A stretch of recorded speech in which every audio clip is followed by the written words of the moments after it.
군함이라는 것은 군함이 있고 무기가 따로 있어요. 근데 포를 만드는 회사와 군함을 만드는 회사는 달라요. 우리나라에는 전문사 법이 있었어요. 이 법은 이 무기 체계를 만드는 기업과 차체를 만드는 회사를 같이 하지 못했어요. 그랬는데 이게 2008년 이후에 그 법이 사라지기는 했지만 그동안 어떤 업력이라는 게 있잖아요. 네. 굳이 뭐 내가 함선을 만드는 회사가 무기 체계를 또 내가 또 새로 시작해야 되겠다 이런 생각은 별로 없었던 거고 무기 체계 만들던 회사도 뭐 조선사들 다 있는데 내가 뭐하러 함선을 만드나 이런 게 있었기 때문에 군함이라는 걸 하나 만들 때 대우조선이 함선을 만들면 여기에 대한 무기 체계는 원래 하나가 만들었었어요. 우리가 특장차를 만들 때도 이 차에 대한 이해도가 높아야 그 위에 뭔가를 얹을 때 좀 잘 만들 수 있잖아요. 그렇죠. 그런 노하우들에 대한 시너지 효과가 나타날 수 있는 구조가 된 거예요. 3프로TV 주말 인터뷰. 오늘은 아주 모시기 어려운 분을 모셨습니다. 권순우 팀장 나오셨습니다. 어서 오세요. 예, 날이면 날마다 오는 권순우 팀장입니다. 주말에 안 나오시니까 예, 오늘 주말에 모시기 어렵습니다. 오랜만에 좀 산업 얘기, 기업 얘기 좀 해보려고 네. 좀 주말 시간을 내봤습니다. 와, 자, 오늘 어디입니까 그러면? 오늘은 조선업 얘기를 좀 해보려고 하는데요. 그 중에서도 이제 하나오션과 네. 관련한 얘기를 좀 해보려고 해요. 일단 조선업이라고 하면은 배 만드는 산업이라는 건 다들 아실 거고. 네. 그런데 이게 우리나라에게 어떤 의미가 있지? 뭐 일단 수도권에 사시는 분들은 배 볼 일이 없으니까. 그렇죠. 뭐 유람선 정도 보면 많이 보는 거죠. 유람선도 보기 어렵죠. 근데 이게 부울경 지역에서 조선업은 그냥 네. 그 지역 경제 전부라고 해도 과언이 아닐 정도로 큰 영향을 미치고 있어요. 지금 같이 한번 제가 준비한 표를 보시면 이거 한국은행 자료인데요. 네. 경남 지역의 제조업 취업자 수와 조선업의 생산지 수를 같이 보여드리고 있는 건데요. 보면은 제조업 취업자 수가 움직이는 거하고 기타 운송장비 생산지수, 조선업이죠. 네. 움직이는 게 똑같아요. 네. 그러니까 지역의 취업자 수 이퀄 배 만드는 거랑 똑같다는 거예요.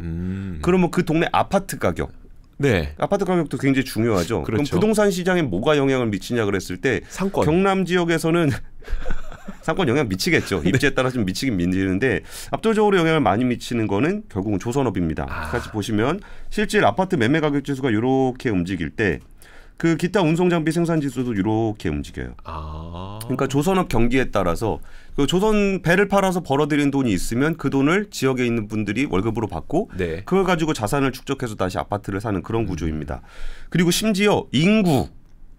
예, 인구에도 영향을 미치는데 여기서 기타 운송장비 지수가 이렇게 움직이고 있을 때 네. 인구의 순 이동 추이를 보더라도 약간의 시차를 두고 있지만 비슷하게 움직여요.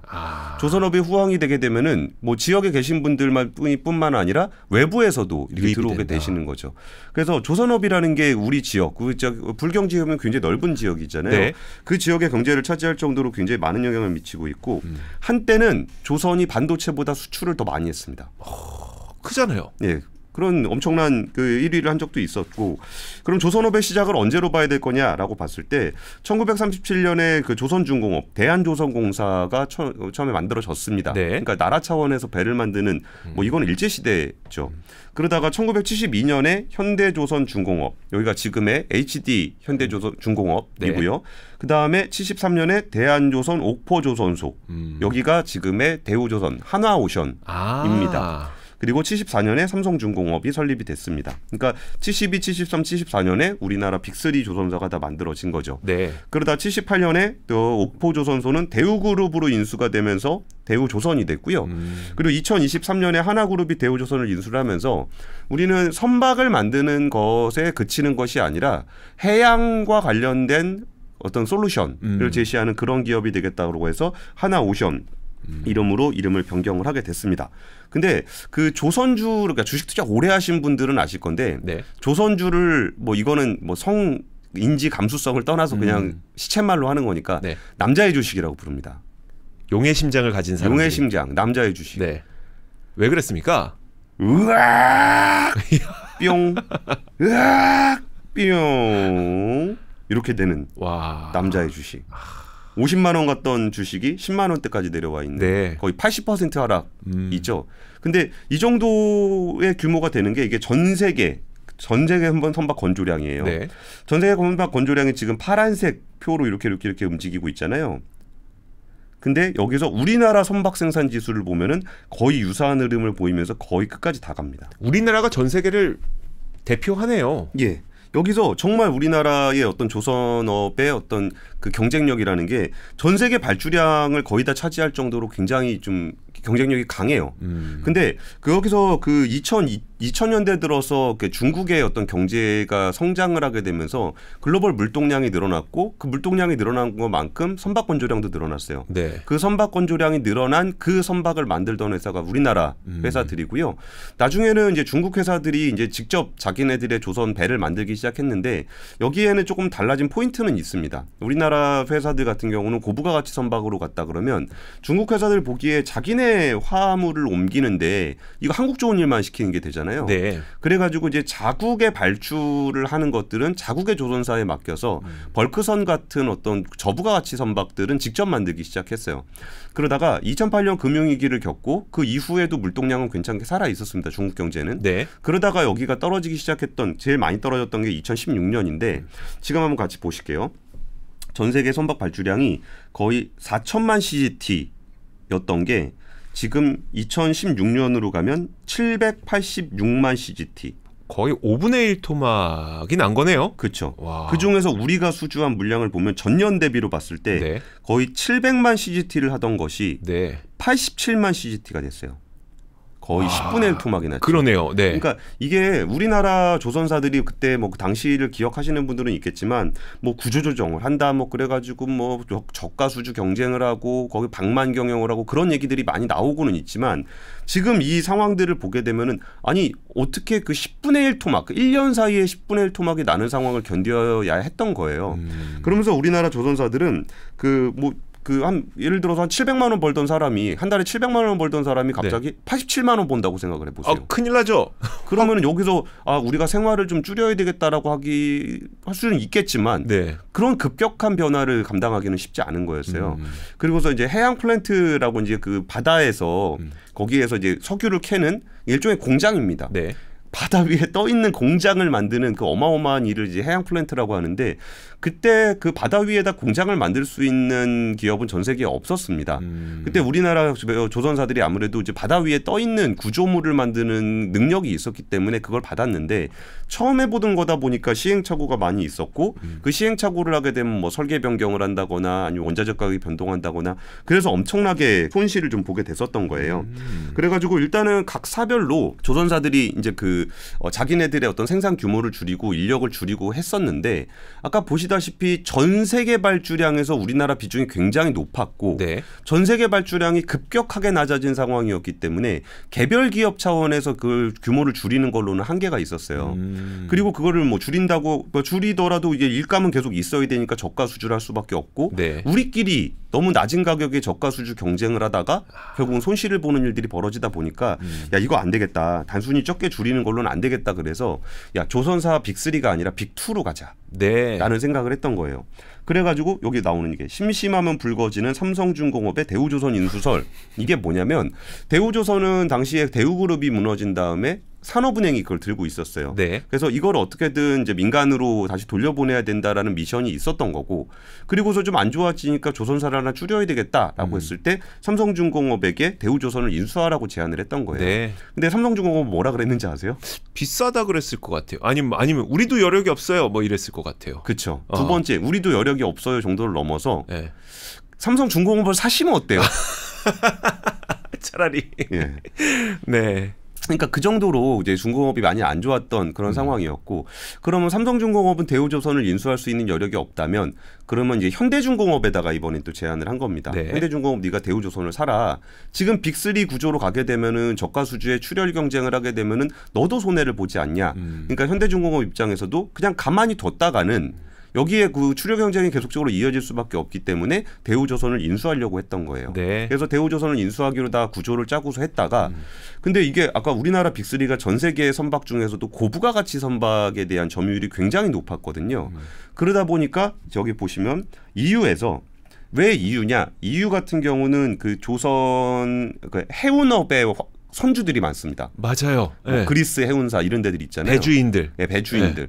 그러니까 배주인들이 여기 많이 몰려 있기 때문에 여기서 니네가 합치게 되면은 점유율이 LNG 운반선 같은 경우 점유율이 너무 높아져. 네. 그러면 독과점으로 해서 우리가 협상력이 떨어질 것 같아. 쉽게 말하면 그 배주인들이 니네 독과점으로 우리한테 배 비싸게 팔 거지. 그렇죠. 이거잖아요. 예, 그래가지고 거기서 불허를 받게 돼요.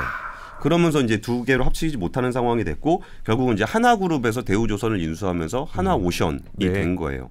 근데 여기서 지금 생각해 보면 문제가 있긴 있죠. 문제요? 예. 우리 세 개를 두 개로 줄이기로 했잖아요. 네. 세 개가 됐네요. 잠깐만. 나 그걸 생각을 못 했네요. 네, 그러니까 그래 봐야 그냥 세 개 아니냐. 이렇게 되는 상황이 되다 보니까 그러면 이게 조선업 구조조정이 되는 게 맞아? 라는 생각이 있는데 네. 하나그룹에서도 그걸 모르고서 인수한 건 아니잖아요. 그러면서 하나그룹이 하나오션을 인수하면서 아까 이름을 조선이 아니라 오션으로 바꿨잖아요. 네. 그리고서 지금까지 하고 다른 포트폴리오의 그림을 그려내기 시작하는 거예요. 그러니까 어떻게 보면 우리나라에 거의 한 50년 정도 된 조선업의 어떤 역사 속에서 그 빅3 조선사들의 어떤 경쟁은 계속적으로 있어 왔는데 지금부터 시작되는 조선의 역사는 조금 더 달라질 수 있다라는 얘기를 좀 드리고 싶은 겁니다. 그래서 주요한 포인트가 뭐냐면 방위산업입니다. 네. 이 방위산업에는 이제 두 가지 변화가 생겼는데 첫 번째는 글로벌 방위산업의 변화가 하나 생긴 게 있고 두 번째는 한화그룹이라는 그룹의 네. 특성이에요. 첫 번째부터 좀 설명을 드릴게요. 일단 우리가 일반적으로 얘기하는 이전까지의 방위산업이라는 거는 그냥 정부 사업이었습니다. 네. 예, 우리나라 그 국가의 어떤 방위비에 따라서 국방비에 따라서 그 예산 올라가는 것만큼만 있는 산업이에요. 왜냐면 그 뭐 모든 나라가 비슷하죠. 그렇죠. 근데 지금 방위비 수출 내역을 보면은 17년, 18년, 19년, 20년 거의 변화가 없죠. 네. 그러다가 여기서 방위 산업 수출이 거의 쭉 올라갑니다. 이제 급격하게 올라가는 변화가 있는데 네. 이 변화는 어떤 방식으로 나타나게 됐냐면 예전에 그 우리는 별로 인식하지 못했지만 우크라이나 전쟁 이전과 이후에 방위 산업을 대하는 태도가 굉장히 달라요. 이전에는 방위비를 거의 안 썼습니다. 네. 그러니까 방위비를 안 썼다고? 그게 잘 실감이 안 나는데? 라고 생각하실 수 있어요. 그러니까 총알을 덜 쓰니 추가로 총알을 만들 일이 없다는 겁니까? 그러니까 그런 정도를 넘어서 네. 평화의 시대. 네. 어느 정도 평화의 시대냐면 예전에 트럼프 대통령이 우리나라 와가지고 막 방위비 올리라고 막 난리치고 그랬었죠. 그리고 저기 나토 상대로도 유럽 상대로도 뭐 방위비 내라고 엄청 뭐라 그랬었잖아요. 네. 그때는 어떤 시대였냐면은 나토라는 데가 이제 가장 경계해야 되는 국가는 러시아죠. 네. 근데 러시아는 이제 가스관을 연결할 정도로 유럽이랑 친하게 지냈어요. 네. 그리고 그럼 가장 주적이 없는데 여기서 방위비를 왜 써요? 그렇죠. 그러니까 국방비라는 거는 뭔가 적이 있어야 될 거 아니에요. 네. 근데 적이 없어요. 그러니까 오히려 나토는 러시아하고 군사훈련을 함께 할 정도로 친했습니다. 근데 도대체 국방비를 왜 쓰냐고요. 네. 그리고 이제 미국에서 방위비를 워낙 전 세계적으로 쓰고 있었기 때문에 그 유럽에 있는 국가들 입장에서는 스스로 국방비를 쓸 이유가 없었어요. 여기에 대해서 그 당시에 그 국방을 대상으로 하는 상대가 누구였냐면은 테러리스트였습니다. ISIS 같은데. 네. 그런데 그러니까 국지적으로 있는 그런 테러 집단과의 어떤 그 무력 갈등이 걱정이 되는 거지 국가 단위의 갈등은 없었어요. 네. 그러니까 그럼 유럽은 어떻게 했냐? 국방비를 안 쓰는 대신 그 국방 예산을 복지 예산으로 많이 썼어요. 그래서 유럽 지역은 굉장히 복지가 좀 많이 발전한 나라였잖아요. 네. 그거를 보고 있던 이제 그 트럼프 대통령이 야 돈은 내가 다 쓰고 니네는 복지 예산 다 쓰고 이게 뭐냐? 네. 라는 얘기를 할 정도였던 거예요. 그래가지고 막상 전쟁이 터지고서 러시아랑 싸워야 되겠네? 라고 생각해서 보니까 무기가 없는 거예요. 그래갖고 안 되겠다. 무기 주문해라. 네. 그래갖고 무기를 주문을 하기 시작했는데 우리 뭐 대표적인 회사들 있잖아요. 락히드 마틴이라든지 아니면 레이시온이라든지 아니면 노스롭 그루만이라든지 이렇게 좀 유명한 방위산업 업체들이 있잖아요. 근데 그 업체들도 거의 몇십 년 동안 무기를 만든 적이 없어요. 네. 그러니까 반대죠. 우리나라 조선업은 배를 어마어마하게 만들다 갑자기 뚝 끊기니까 그거를 줄이느라 힘들었던 거고 네. 그동안 방위비를 안 썼으니까 무기를 안 만들다가 갑자기 주문이 막 들어와. 그러니까 야 1,000명 더 뽑아. 네. 사람이 없는데요. 네. 그러니까 숙련 노동자들도 없을 뿐더러 이 국방이라는 산업의 방위 산업 같은 경우는 인력의 어떤 숙련 인력이 필요한데 아니 20-30년 동안 없었던 일을 안 했는데 갑자기 뿅 숙련 노동자가 있을 리가 없잖아요. 네. 그러다 보니까 무기 체계가 여기에 더해서 이전에는 주적 개념이 없다가 중국이랑 러시아하고의 관계가 좀 안 좋아지다 보니까 이게 무기 같은 경우는 적국에서 사올 수는 없잖아요. 그렇죠. 그러니까 무기 체계적으로 봤을 때 그 미국의 우방국들과 잘 맞고 그리고 제조를 할 수 있는 기반 시설이 있는 네. 그리고 우리나라 같은 경우는 봄, 여름, 가을, 겨울이 있기 때문에 추울 때도 작동하고 더울 때도 작동하는 무기를 만드는 전천후 무기군요. 우리나라 무기가. 그리고 우리나라는 북한이 위에 있기 때문에 네. 계속적으로 훈련을 합니다. 그리고 우리나라 제조업체들은 우리나라 방위산업의 특징 중에 하나인데 우리나라는 방위산업만을 주력으로 하는 업체가 거의 없어요. 예를 들면 현대 로템 같은 데는 기차를 만들면서 전차를 만들고 그렇죠. 그리고 뭐 총 이런 거 만드는 것도 총구를 만들 때 그 네. 총구를 만드는 회사가 그 총구를 만드는 것만 하는 게 아니라 일빈적인 피팅, 파이프를 원래 만들던 회사가 총구도 만들어요. 그런 형식으로 우리나라 방위산업은 제조업 기반 아래에 있었기 때문에 계속적으로 일을 해왔던 거예요. 그러다가 그러고 보니까 뭐 주문을 넣어야 되는데 로키드 마틴에다 주문하면 2028년에 나온대. 야 당장 지금 발등에 불 떨어졌는데. 예. 아니, 최소한 뭐 우리가 국방 예산을 내년도 예산 잡고 내후년 예산 잡아놨으면 네. 나와야 될 거 아니에요. 그러다 보니까 방위산업 수출이 이렇게 급격하게 늘어났던 거고 이건 스톡홀름 국제평화연구소에서 낸 어떤 국가별 방위산업 성장률인데 이게 그 방위산업의 2016년 이전 5년과 2017년 이후 5년을 비교를 한 거예요. 네. 성장률이 한국의 방위산업이 177%로 압도적으로 높아요. 이거는 뭐 좀 전에 설명만 들어보셔도 너무 그렇죠. 심플하잖아요. 네네. 여기는 뭐 안 만들었었으니까 그러다 갑자기 주문이 들어오기 시작한 거고 여기서 이제 그때 막 너도 나도 뭐 숙련 노동자 구한다 뭐 제조업 한다 그러는데 뭐 제조업 해본 나라가 뭐 독일, 그렇죠. 뭐 한국, 중국, 네. 뭐 일본 이 정도인 거잖아요. 그러다 보니까 우리나라 방위산업의 어떤 타겟이 그 전에는 정부 예산을 타겟으로 한 그런 시장이다가 이전엔 글로벌하게 국가들이 예산을 확대하기 시작하고 여기에 대해서 이제 그 시장이 확 열려버리는 그런 상황이 됐어요. 그리고 우리나라 같은 경우에 그 방위산업의 경쟁력도 좀 높아지고 있는데 락히드 같은 경우에는 2022년에서 23년 1위를 하고 있습니다. 근데 우리나라의 한화는 32에서 26위로 성장을 했고요. 네. LRG 넥스원 같은 경우는 62위에서 10단계가 뛰어 올랐고 한국항공우주 같은 경우도 59위에서 56위가 됐습니다. 네.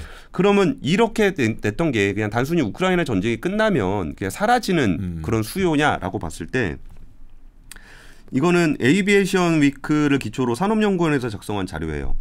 그 무기 획득 예산 전망인데 네. 국방 비중에 차지하는 비중이 이렇게 뭐 그냥 요런 정도로 손을 움직이다가 예. 이제 무기 획득 예산이 2022년 1월에서 2022년 10월에 늘어난 추세를 보여주는 거고 네. 그 이후에 연도를 넘어갈수록 계속적으로 우상향하는 모습을 보이고 있어요. 그러니까 앞으로 각국 정부들은 무기 확보에 대한 예산을 계속적으로 증액을 할 거고 그럼 이거를 만들 수 있는 나라 예전에는 뭐 그렇게 많이 살 필요 없으니까 제일 좋은 로키드 마틴 거 사고 네. 그러니까 미국이 뭐 국방비 워낙 많이 부담하니까 거기에 또 이제 방위산업은 국가 전략과 관련이 좀 있기 때문에 거기서 뭐 이왕이면 좋은 거 사고 뭐 그렇게 샀던 그렇죠. 거예요. 네. 근데 로키드 마틴 주문하면 안 온단 말이에요. 그러니까 여기서 이제 한국의 무기 체계는 또 유럽이라든지 미국의 무기 체계하고 같은 흐름을 가지고 있어요. 네. 여기서 얘기하는 무기 체계라는 거는 단순히 그냥 전차 한 대, 총 하나 이런 게 아니라 이 모든 그 전쟁 상황을 한 번에 총괄할 수 있는 지휘 통제 시스템과 다 연결이 돼 있어야 되잖아요. 그렇죠. 그러니까 이 무기 체계라는 거는 단순히 하나를 잘 만든다는 게 아니라 여기에 그 표준이 잘 맞아야 돼요. 그리고 예전에 우크라이나에서 러시아하고 전쟁할 때 미국에서 무기 보내줬잖아요. 네. 못 쓰잖아요. 왜 못 써요? 쓸 줄 몰라서. 예를 들어 파일럿이 예. 비행기를 받았는데 네. 이거 어떻게 떠요? 이런 거예요. 그런 거죠. 어. 그리고 전차 같은 경우도 그렇고 네. 아니면 이렇게 뭐 어깨에다 놓고 쏘는 그런 것들도 어떻게 해야 되는지에 대한 훈련이 필요하고 체계가 필요한 거잖아요. 그러다 보니까 이런 체계가 한번 잡히기 시작하면은 그 체계 안에 들어와 있을 때는 생각보다 안정적인 성장세를 보일 수 있는 그렇군요. 게 글로벌 방위산업의 변화예요. 두 번째는 우리나라 방위산업의 변화 그리고 하나그룹이라는 데에 대한 이야기를 좀 해보려고 하는데 그 전에 방위산업이라는 건 나라 예산으로 했기 때문에 나라를 상대로 마진을 많이 붙이기가 쉽지 않습니다. 그렇죠. 그래가지고 아까 자기 본업은 따로 있고 네. 거기에 붙여서 한다 그랬잖아요. 그러다가 이제 뭐 방위산업의 수익률도 별로 안 좋고 하면서 각 부문별로 조금씩 붙어있던 방위산업들이 있어요. 네. 근데 하나그룹 안에는 그런 식으로 있었던 그 어떤 방위산업 기업들이 하나둘씩 모아놨던 것들이 꽤 있습니다. 한화 자체가 폭약을 만드는 회사잖아요. 한국화약. 예, 그래서 한화 자체에도 방위산업 분야가 있고 그 프랑스의 탈레스라는 방위산업 업체하고 삼성하고 합쳐서 있었던 삼성탈레스라는 네. 회사가 있는데 여기를 하나그룹이 인수를 해서 하나 시스템이 돼 있었고 여기는 지휘통제체계, 종합군수지원, 뭐 해군함정 전투체계, 군수지원 시스템 이런 거 하는 데고요. 네. 그리고 이제 삼성항공산업으로 시작했던 삼성 테크윈이 하나 에어로스페이스에 가 있었어요. 네. 그리고 테크윈이 가지고 있던 광학 분야는 넘어와서 하나 비전이 돼 있고 삼성 테크윈의 지상방산 분야가 있었고 네. 두산의 지상방산이 또 있었어요. 예. 그 두산방산 같은 경우는 DST인데 여기를 합쳐서 하나 디펜스가 됐다가 하나 디펜스가 다시 하나 에어로스페이스가 돼 있어요. 그러니까 여기저기 모여 있었던 그런 회사들이 하나둘씩 모여서 지난 2022년에 사업구조 개편을 하면서 하나 에어로스페이스 안에 방산과 디펜스, 항공우주 여기는 그 어떤 항공과 우주 관련한 부분이고요. 여기는 방산 부분에서 그 지상방산 관련한 부분들을 모아놓은 거예요. 그래가지고 하나 에어로스페이스는 그 자체로 굉장히 방위산업적인 특성을 가진 회사인 거죠. 네. 그래서 그렇게 돼 있는 게 있고 또 여기서 지금 얘기가 되고 있는 것들은 대우조선 그러니까 하나오션입니다. 네. 하나오션 같은 경우는 배를 만드는 거는 뭐 당연히 다들 알고 계실 건데 방산 부분에서 이제 서남 그 군사함, 군함 네. 관련한 데서 25%로 2위를 차지하고 있고 잠수함 분야에서는 97.8%로 1위를 차지하고 있었어요. 글로벌입니까? 아 국내요. 국내입니까? 예, 예. 그러니까 이게 그 뭐 해외에선 주문이 안 들어왔습니까? 아 그렇죠. 예. 예, 그 전에는 무기 사는 사람이 없었다니까. 아, 네네 그렇네요. 그러니까 국내에서 산업을 하고 있었는데 이게 이제 그 어떤 같이 보시면 항공 분야를 담당하고 있었던 부분야가 있었고 지상군 방위라던 분야가 있었고 여기에 바다 쪽에 방산 체계가 갖춰지게 된 거예요. 와 저렇게만 쉽게 보면 야 우리가 하늘도 막고 땅도 막는데 바다가 없네. 그렇죠. 아 그리고서 여기서 그 뭐 레이더라든지 유도탄 항법 시스템, 그러니까 이런 부분들이 이제 다 군함에 들어가게 되는 건데 네. 지금 우리가 무기를 잘 안 봐서 그러는데 이런 것들이 하나 안에 원래 다 있었어요. K9 자주포, 뭐 천무 발사대, 뭐 K55 A1 자주포, 뭐 여기 박격포, 뭐 이런 것들이 하나 내에 지상 방산으로 있었던 부분들이 여전히 다 이렇게 있는 상황이고 여기서 또 중요한 포인트 중에 하나가 아까 제가 군함에 대한 얘기를 드렸잖아요. 네. 군함이라는 것은 군함이 있고 예. 무기가 따로 있어요. 아 그렇겠죠. 네. 포가 있을 거 아니에요. 네. 근데 포를 만드는 회사와 군함을 만드는 회사는 달라요. 근데 그 위에 실어야 되잖아요. 그렇죠. 네. 일종의 특장차를 한번 예로 들어보면은 여기서 내가 이제 소방차를 만든다. 네. 그러면 차체를 만드는 현대차가 있을 거잖아요. 네. 그러면 그 위에다가 이 소방차에 필요한 어떤 그 뭐 물 관련한 거 아니면 구호 관련한 거 이런 것들은 따로 만들어야 된다는 거예요. 그러니까 이거는 사실 예전에 2008년 이전까지만 하더라도 우리나라에는 그 전문 분야 뭐 전문사 법이 있었어요. 네. 이 법은 이 무기 체계를 만드는 기업과 그 차체를 만드는 회사를 같이 하지 못했어요. 이게 법으로 구분이 돼 있었고 네. 지금도 방사청에서 주문을 넣을 때 무기 체계에 대한 주문과 차체에 대한 함선에 대한 주문을 따로 넣어요. 네. 그랬는데 이게 2008년 이후에 그 법이 사라지기는 했지만 그동안 어떤 업력이라는 게 있잖아요. 네. 그동안 그거를 계속적으로 그렇게 해왔기 때문에 굳이 뭐 내가 함선을 만드는 회사가 무기 체계를 또 내가 또 새로 시작해야 되겠다 이런 생각은 별로 없었던 거고 함선을 만드는 그러니까 무기 체계 만들던 회사도 뭐 아니 뭐 조선사들 다 있는데 내가 뭐하러 함선을 만드나 이런 게 있었기 때문에 저 전문사 계열의 어떤 규제가 없어졌음에도 불구하고 이건 나눠져 있었던 거예요. 네. 그럼 이전에도 이제 하나의 무기 체계 그러니까 군함이라는 걸 하나 만들 때 대우조선이 함선을 만들면 네. 여기에 대한 무기 체계는 원래 하나가 만들었었어요. 그러면서 이번에 이거를 이제 합쳐지게 되면은 그 우리가 특장차를 만들 때도 네. 이 차에 대한 이해도가 높아야 그 위에 뭔가를 얹을 때 좀 잘 만들 수 있잖아요. 그렇죠. 그런 노하우들에 대한 시너지 효과가 나타날 수 있는 구조가 된 거예요. 그러니까 이거를 우리가 군함은 원래 대우조선 만들던 게 들어오는 게 뭔 의미가 있지?라고 네. 생각할 수 있는데 여기에 있는 무기 체계는 원래 한화가 만들었었다. 근데 예. 사실 이게 역사적으로 한화와 대우조선은 원래부터 이런 그 친밀한 관계가 있었던 거잖아요. 예. 근데도 옛날에는 삼성중공업에게 인수를 해보는 게 어떻겠냐 이렇게 했었던 거고 지금은 한화가 인수를 하게 된 거고 전쟁 때문에 양상이 바뀌게 된 건가요? M&A 자체도? 그러니까 그거는 좀 여러 분야로 좀 볼 필요가 있을 것 같은데 한화가 2022년에 무기 체계를 방위 산업을 중심으로 조직 개편을 했잖아요. 네. 그러면은 그런 생각을 하는 거예요. 우리나라 조선업이 아까 제가 말씀드리고 싶었던 게 조선 3사가 경쟁을 하는 상황에서 조선을 타겟으로 해서 하나오션을 인수를 하게 된다면 네. 다시 세 개의 회사가 경쟁을 하는 구도가 돼요. 네. 근데 이거를 이제 선박 분야뿐만 아니라 방위 산업을 내가 하겠다. 근데 그 전에는 사실 방위 산업을 타겟으로 하기에는 전체 조선사의 매출 비중에 방위 산업이 차지하는 비중은 그렇게 크지 않거든요. 네. 그러니까 이걸 타겟으로 M&A를 하기에는 조금은 무리가 좀 있었던 거죠. 근데 하나오션 같은 경우는 글로벌 방위 산업이 커지고 있었고 그룹 차원의 방위 산업을 키우려고 했었고 네. 그러면서 대우조선을 인수를 함으로써 거기에 시너지를 낼 수 있는 그런 것까지를 염두에 두고서 이제 인수를 하게 된 거예요. 그리고서 이제 하나가 이제 인수를 한 이후에 2조 지금 2조를 계획을 했는데 한 1조 5천억 정도의 어떤 증자 자본 조달을 했어요. 네. 그래가지고 보면은 가장 큰 비중 방산 쪽에다 투자를 하기로 한 거예요. 그러니까 조선사를 했을 때 내가 이걸 어떻게 키울 거냐에 대한 방향성에 대한 얘기를 이 자금 조달한 투자를 어디다 많이 집중할 것인가라고 봤을 때 이게 우리나라 조선업이 이제 빅3 구조가 선박을 중심으로 경쟁을 하던 부분들을 넘어서 그 하나오션은 글로벌 방위 산업 쪽으로 포트폴리오를 넓혀간다. 그러면은 우리나라 조선업의 어떤 고질적인 구조적인 문제였었던 그 내부적인 과당 경쟁에 대한 압력을 상대적으로 좀 완화를 할 수 있는 그런 구도로 우리나라 방위 산업은 좀 변해가고 있어요. 그리고 여기서 그 같이 보시면은 그 해외 거점 확보, 해외 MRO 사업 진출 요라는 내용이 나오거든요. 네. 이거는 뭐냐면은 그 방위 산업 같은 경우는 아까 해외에서도 주문이 좀 들어올 거라 그랬잖아요. 그러면 이거를 남의 나라에서 사다가 그냥 쓰는 그런 개념으로 접근할 수는 없어요. 만들어 놓고 쓰세요 이게 안 돼요? 그렇죠. 그리고 계속적인 유지 보수도 해줘야 되고 그 나라의 어떤 특성들이 반영이 돼 있기 때문에 현지에서의 유지 보수 같은 것들이 필요해요. 네. 그러면 그 현지에다 가서 뭔가 좀 생산 거점도 만들어주고 거기에 그 어떤 그 수리 유지 보수할 수 있는 그런 체계들이 좀 가야 되잖아요. 그걸 정비창이라고 부릅니까? 네, MRO 정비창 네. 이런 것들을 좀 그쪽에다 만들기로 했고요.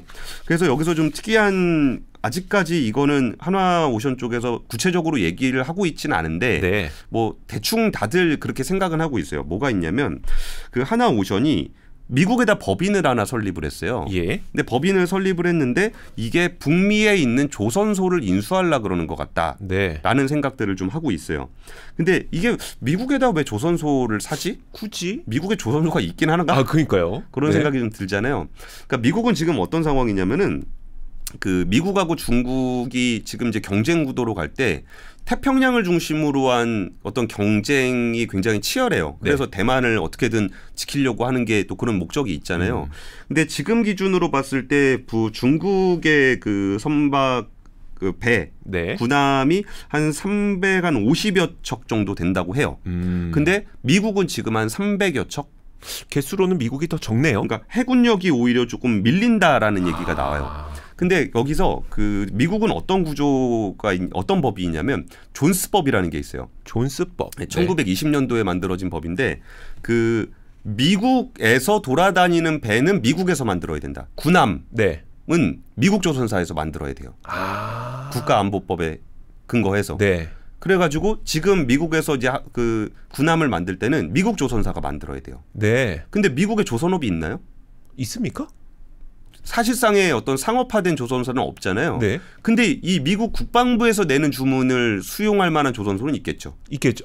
그런 건 있겠네요. 네. 예. 그러니까 근데 중국은 지금 조선소가 엄청 많잖아요. 네. 그래서 하는 얘기가 뭐 거의 뭐 1년에 한 세 척씩은 만들 수 있다 중국은. 근데 미국은 한 척 만들기도 힘들다. 네. 라는 얘기를 좀 하고 있어요. 그래가지고 이 부분에 대한 그 우려 섞인 목소리가 미국의 군사 전문가들 사이에서 많이 나오는 거예요. 이게 한 30년, 40년 넘어가기 시작하면은 그 격차가 점점 벌어질 거다. 네. 그리고 미국도 여기서 지금 국방 예산 같은 거 많이 늘리고 있는 상황인데 그러면은 어떻게 해야 되느냐? 어떻게 만들죠?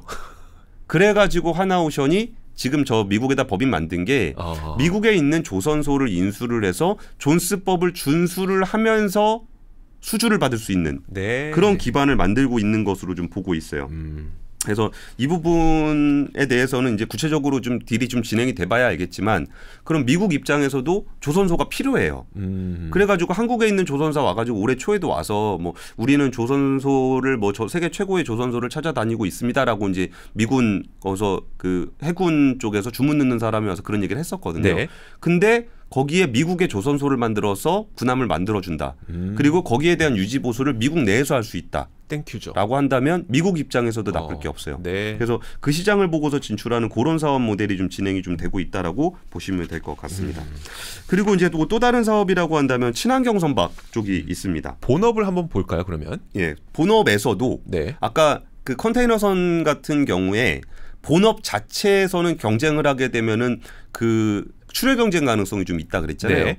근데 이게 아니라 지금 있는 선박이 사라지고 나면 그 뒤로는 친환경 선박 쪽은 이제 새로운 시장이 열리는 거잖아요. 예. 그럼 그쪽에서 조금 더 집중을 하겠다는 거예요.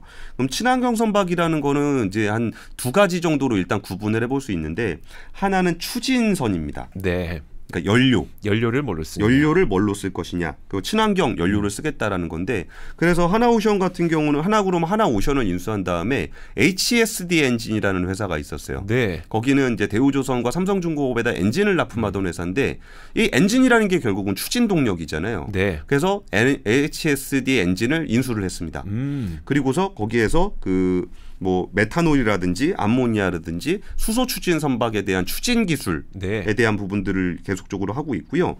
그리고 운반선. 네. 운반선이라는 거는 이제 탱커, 뭘 실을 거냐? 예, 원유를 네. 주로 싣고 아니면 LNG 운반선. 그러면은 천연가스, 네. 액화천연가스를 싣잖아요.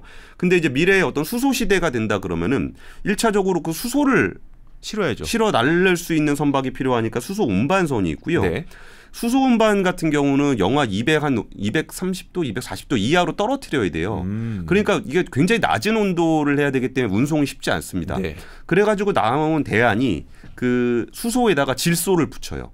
그럼 뭐가 되죠? 그럼 암모니아가 됩니다. 아, 암모니아가 됩니까? 예, 암모니아 같은 경우에 NH3 암모니아는 영하 30도 정도면 액화가 돼요. 네. 그럼 온도를 조금만 낮춰도 액화가 가능하기 때문에 그 암모니아 운반선을 가지고 있으면 그 수소를 조금 더 수월하게 운반할 수 있고 수소에 대한 사용처가 분명하지 않을 때 지금 뭐 수소 쓰는 게 수소차 조금 돌아다니는 거 말고는 잘 안 보이잖아요. 네. 암모니아를 지금의 어떤 석탄화력 발전소에다가 집어넣으면 예. 그러면 이걸 혼소라 그러는데 암모니아 들어간 것만큼 석탄화력 발전소는 이산화탄소가 많이 배출되잖아요. 네. 그러면 그 이산화탄소 배출량을 암모니아가 들어간 것만큼 줄일 수 있어요. NH3, CO2가 없죠. 네, 그러네요. 그러다 보니까 혼소에 쓸 수 있기 때문에 수소 시대로 넘어가는 브릿지적인 재료와 운반 체계로서 암모니아가 굉장히 각광을 받고 있고 여기에 암모니아 운반선을 그래서 이번에 하나오션이 꽤 많이 수주를 했어요. 또 하나는 아까 그 석탄화력 발전소라든지 LNG 가스를 하게 되면 이산화탄소가 배출이 되잖아요. 네. 그럼 이거를 그대로 이산화탄소를 배출하게 되면 기후 위기를 좀 더 촉발할 수 있기 때문에 이산화탄소를 잡아요. 네. 이산화탄소를 잡아가지고 저기 어디 좀 뭐 원유 광구라든지 예. 천연가스 광구라든지 이런 데다 갖다 밀어넣거든요. 네. 그러면은 그 잡은 이산화탄소를 옮겨야 돼요. 네. 뭐 지금까지는 이산화탄소 옮길 일이 없었는데 그래서 이산화탄소 운반선 또 친환경 선박으로 이렇게 되게 하고 있고요. 아, 그렇군요. 여기 잘 안 보이는데 이건 뭐냐면 카본 캡처하는 시스템. 이산화탄소를 잡아서 산화칼슘으로 만드는 네. 이런 기술들 이게 친환경 솔루션이라고 하거든요. 네. 그러니까 이런 기술들도 친환경 선박으로서 미래의 어떤 필요한 기술들을 하고 있는 거고요. 여기에 또 하나 좀 중요한 포인트 중에 하나가 그 해상풍력입니다. 해상풍력 발전. 네. 그러니까 해상풍력 발전 생각해 보시면은 이게 뭐 많이들 보셨잖아요. 바다가 이렇게 있으면 네. 요 밑에다가 이걸 지지대를 만들고 여기에 타워를 만들고 여기 이제 바람개비 터빈을 이렇게 만들잖아요. 그렇죠. 그럼 이게 바다 위에 이런 지지대를 만들고 타워를 만들고 하는 것은 네. 해양 플랜트하고 굉장히 유사한 성격이 있어요. 해본 사람이 할 수 있겠네요. 예. 그래가지고 이런 해상 풍력 타워를 만들면서 이게 타워도 만들고 여기 지지대도 만들고 여기 풍력 터빈도 만들고 여기에 더해서 기자재 서비스를 한다거나 운용 효율화라든지 이런 것들도 하는 건데 여기서 제가 재밌는 포인트 하나를 보여드리면 이거는 보시면 한화 솔루션. 하나 솔루션. 예, 큐셀. 여기는 친환경 태양광 회사죠. 신재생. 예. 태양광 회사죠. 네. 태양광 회사의 어떤 사업 프로젝트를 보면은 일단 하드웨어적인 모듈 네. 그 태양 전지, 예. 태양광 패널 이런 네. 거 만들잖아요. 그럼 위로 이렇게 올라가게 되면은 우리가 지금은 하드웨어와 모듈만 만들고 있지만 여기에 대해서 디벨로퍼 우리가 태양광 발전 개발 사업을 직접 하겠다. 네. 라는 부분들이 있고 계속 위로 올라가게 되면은 직접 전력 사업을 하는 것까지를 비전으로 가지고 있어요. 그럼 거기에도 뭐 그리드를 꾸린다거나 예. 아니면 변전소를 만든다거나 그런 것들이 있잖아요. 그러면 그거를 바다로 옮기면 해상 풍력에서 나온 전력들을 옮길 수 있는 해상 변전소. 네. 뭐 이런 그리드들도 할 수 있고요. 여기서 그 변전소의 제작, 운송, 설치, 유지, 보수하고 설치, 발전, 변전, 담수화 네. 이런 것들을 일괄 서비스로 제공할 수 있는 그런 계획들을 가지고 있는 거예요. 그리고 여기 더해서 이게 아까 전기를 가져갔을 때 전기가 그리드로 다 연결이 되어 있으면 그냥 전력망으로 보내면 되는데 이게 전기라는 거는 운반하거나 보관하는 게 굉장히 어렵습니다. 네. 그럼 그래서 나오는 얘기가 전기로 물을 전기 분해해서 네. 거기서 수소를 만들면 네. 수소는 어떤 가스니까 운반할 수 있잖아요. 네. 그러면 여기서 일종의 그리드망을 만들 때 그리드가 꼭 전기로서의 그리드만 있는 게 아니라 수소로 만들 수 있는 그리드망도 만들 수 있는데 네. 한화에는 탄소 섬유로 만드는 그런 탱크를 만드는 사업들 뭐 이런 것들이 한화 그룹 내에 있어요. 그럼 거기에 어떤 해상에서의 어떤 플랜트를 만들 수 있는 기술을 통해서 어떤 풍력 발전기를 만들 수 있는 거고 네. 그리고 하나가 기존에 가지고 있던 전력과 관련한 부분들 아니면 수소 기술들의 시너지를 내면서 여기 새로운 사업 모델을 가져가는 부분들도 같이 가져가게 되는 거죠. 와, 이게 약간 하나의 이야기를 듣다 보니까 그 손오공이 여의주를 모아서 7개의 여의주를 모으면 용이 되는 것처럼 드래곤볼처럼 예. 그런 모습이네요. 그러니까 이거를 제가 오늘 강조드리고 싶은 포인트는 네. 이게 진짜 하나오션이 다 해내가지고 막 엄청나게 대단한 회사가 될 거다 이런 말씀을 드리려고 그러는 건 아니에요. 네. 근데 지금 추진하고 있는 방향성이 무엇이냐 그리고 전반적인 산업 구도가 어떻게 변하고 있는지에 대한 말씀을 드리는 거예요. 네. 물론 사실 그게 뭐 잘 돼야 잘 되는 거지. 그렇죠. 성공 여부는 봐야죠. 그러니까 뭐 예를 들어서 AI가 잘 된다 그래가지고 제가 오늘부터 AI 반도체 만든다 그러면 그게 되겠습니까? 네. 네, 물론 그런 수준이라는 얘기는 아닌데 네. 그 방향성 이게 산업 구도가 이렇게 변하고 있으니까 이런 것들에 대한 계획을 가지고 있구나. 그러면 우리나라 조선업이라고 불렸던 그런 정말 그 전 세계적으로 치열하게 우리끼리 경쟁하다 출혈 경쟁을 했던 그 조선 산업이 어떤 식으로 구조가 변하게 되는가에 대한 얘기를 좀 드리고 싶은 겁니다. 네. 스마트 야드는 뭐길래 꽤 돈이 많이 들어가네요. 그러니까 스마트 야드라는 거는 우리나라 조선업에 지금 굉장히 구조적인 문제 중에 하나가 인력 문제가 있습니다. 네. 그러니까 인력 문제는 이것도 굉장히 히스토리가 좀 있는데 과거 조선업이 엄청나게 호황일 때 정말 많은 인력을 고용을 했습니다. 근데 불황이 되다 보니까 그 인력들을 다 구조조정을 해버렸어요. 네. 그러면서 그 사람들이 아까 인구도 다 변한다 그랬잖아요. 네. 그분들이 다 전국으로 흩어지고 나니까 지금 굉장히 극심한 인력난을 겪고 있어요. 그럼 그 인력난을 겪었을 때 그러면 다시 업황이 좋아졌으니까 다시 오세요. 잘 안 돼요.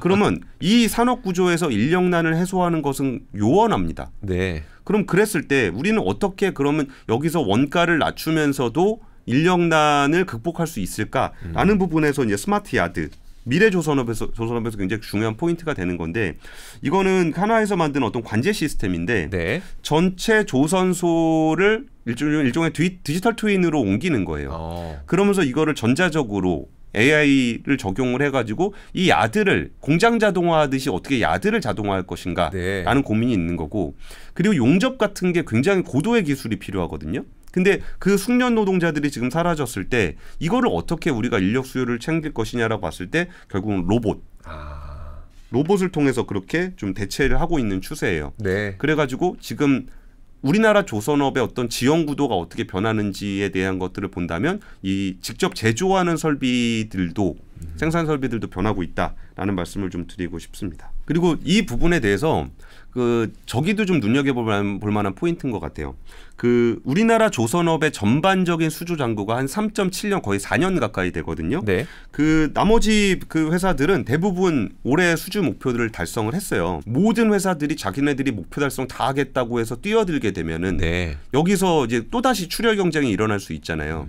근데 지금 같은 경우는 이제 아까 4년 정도 수주 잔고가 있다는 얘기는 지금 당장 주문을 받지 않는다고 해서 일감이 없는 게 아니에요. 네. 그럼 여기서 무리해서 이 경쟁에 뛰어들어가지고 무리해서 뛰어들면 아무래도 배값을 많이 못 받잖아요. 네. 거기서 뛰어들 것인가? 라고 봤을 때 아니야 지금 수주잔고 정도면 괜찮아.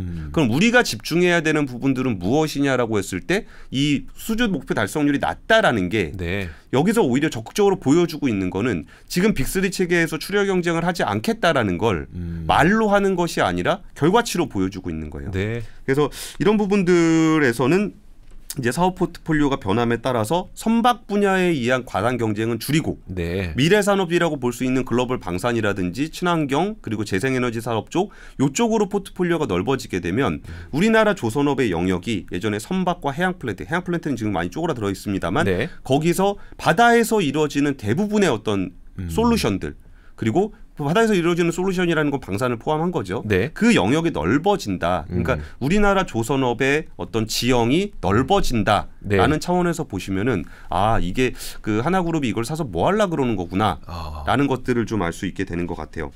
물론 이게 지금 제가 말씀드렸다고 아까 또 강조를 드렸지만 얘기한 대로 다 되는 건 아니에요. 저는 얘기 들으니까 다 성공할 것 같아요. 아니 그럴 리가 없잖아요. 그렇죠. 여기서 중요한 과제들은 있습니다. 이 대우조선 같은 경우는 너무나 오랫동안 산업은행 관리 체계에 있었기 때문에 하나그룹이라는 데와 이렇게 합쳐졌을 때 어떤 기업 문화라든지 시너지가 잘 날 수 있느냐, 통합을 얼마나 잘 해낼 수 있느냐도 굉장히 중요한 과제예요. 네. 그리고 뭐 노조 문제라든지 협력업체 문제라든지 이런 것들을 어떻게 자연스럽게 통합을 해 나갈 것인지도 굉장히 중요하고요. 이게 그 사업 시너지라는 거는 그냥 뭐 둘이 물리적으로 붙여놨다고 되는 게 아니잖아요. 네. 그런 부분에서 있었고 또 대우조선 같은 경우가 이제 굉장히 오랜 동안 관리 체계를 받아왔고 하나오션으로 넘어왔다라고는 하지만 이게 빅3 중에서 대우조선은 어차피 매각될 물건이라고 생각했을 때 정말 어느 정도 미래를 준비할 수 있었을까라고 한다면은 그 사이에 인력 유출도 굉장히 많이 있었어요. 네. 그러면 그 인력 유출 과거에 어떤 선박 경쟁력을 많이 가지고 있었다고 하더라도 그 유출된 인력들을 어떻게 보완해서 이런 기술 경쟁력을 계속적으로 쌓아 나갈 것인가 이런 부분들도 이제 앞으로 하나오션이 풀어나가야 될 과제라고 할 수 있을 것 같아요. 알겠습니다.